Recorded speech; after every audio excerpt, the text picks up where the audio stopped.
Bellator 257 full card recap and thoughts. We're going to talk about bottom all the way up to the top. Let's first start it off with the first fight of the night, which was a good one. J.J. Wilson gets the TKO of Pedro Carvalho. That is a big win there. Pedro Carvalho is a pretty high-level guy as far as featherweights go in Bellator. J.J. Wilson, coming into this fight, was 7-0, had a tricky decision win over Taiwan Claxton, and then a quick victory in his last one. Beats a legit name in Pedro Carvalho. Wilson is very legit and has a bright future in this division. Then move up, same weight class. Mads Burnell puts on a show against Saul Rogers, gets the submission win. He's another guy to keep an eye on. Carl Abrexson beats Victor Nemkov. Abrexson just beat the brother of world champion Vadim Nemkov, and he has a win over Vadim Nemkov himself earlier on in his career. So definitely, maybe down the line, we see a rematch between those two. Lance Gibson Jr. beats Marcus Serene.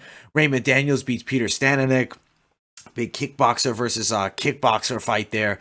Gracik Bosnian gets the upset win over DeMarcus Jackson. Steve Murray makes easy work of Sean Asher, who did not look in good shape.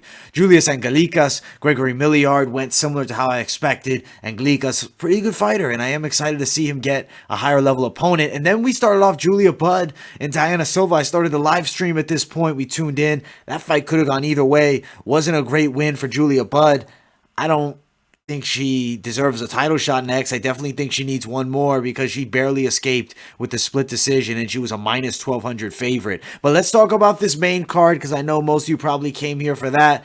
Let's talk about this first fight, Paul Daley and Sabah Homasi. Wow. Sabah Homasi almost knocks out Paul Daley in probably the first 30 seconds of the fight. Has Daley out. Pretty much looks like the fight is about to be over, but somehow Daley able to recover. Sabah Homasi attacked him on the ground, and Daley is capable enough to retain guard and hold on and survive, and he definitely did that. He then came back towards the end of the round in the first. Sabah Homasi was obviously gassing. He went hard to get that stoppage of Paul Daley and didn't get it. Paul Daley then in the second round sleeps Sabah Homasi with the left hook. One of the best fights I've seen in a long time. I predicted this fight would be special, and it absolutely delivered.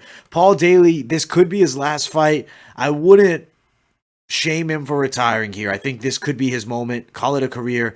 You look at the career, I mean, excellent work throughout. If he wants to still fight, I definitely think he can, but I know it's at 175 now, not 170, because he doesn't want to cut all the way down to welterweight. So who knows? Maybe fun fights left, but if not, Paul Daley is still an excellent fighter, an extremely high-level guy, and he pulled it off against Sabah Homasi and was in a lot of trouble in that first round.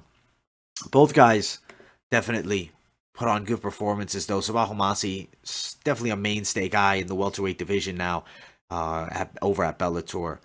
Vitor Ortega and Desiree Yanez, this wasn't.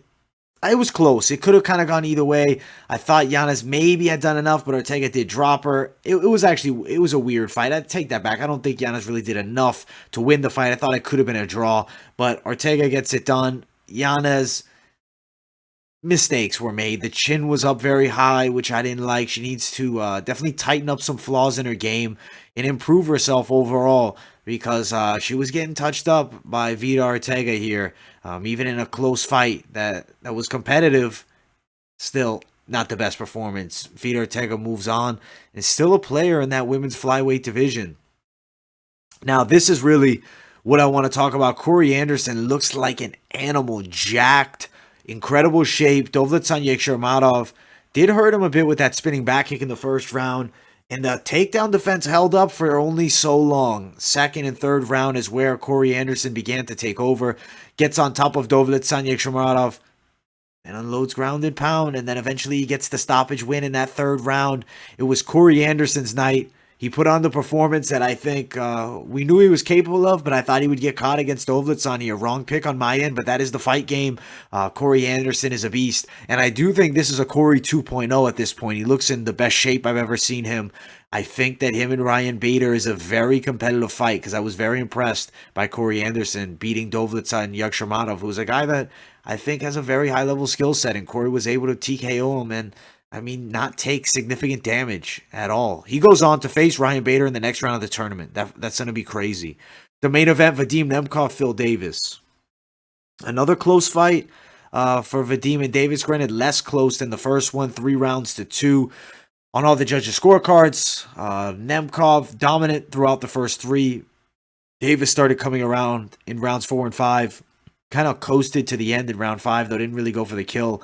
And he needed the knockout. Doesn't really matter if he won that 5th round or not. All we know is Vadim Nemkov earned victory and will now move on to the next round of the tournament, defending his belt. He fights either Yoel Romero or Rumble Johnson. Both pose scary threats for him, I feel.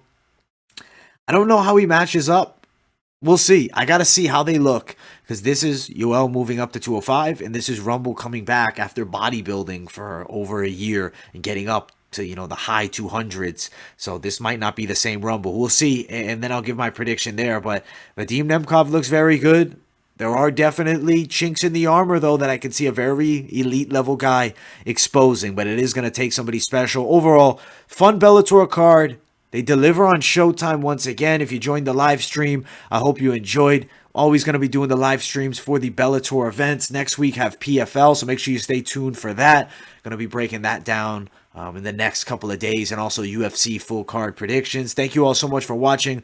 I hope you guys enjoyed this video. Make sure that you guys smash the like button, subscribe to the channel, follow my social media, Instagram, Twitter, and TikTok, and I will see you all in the next video.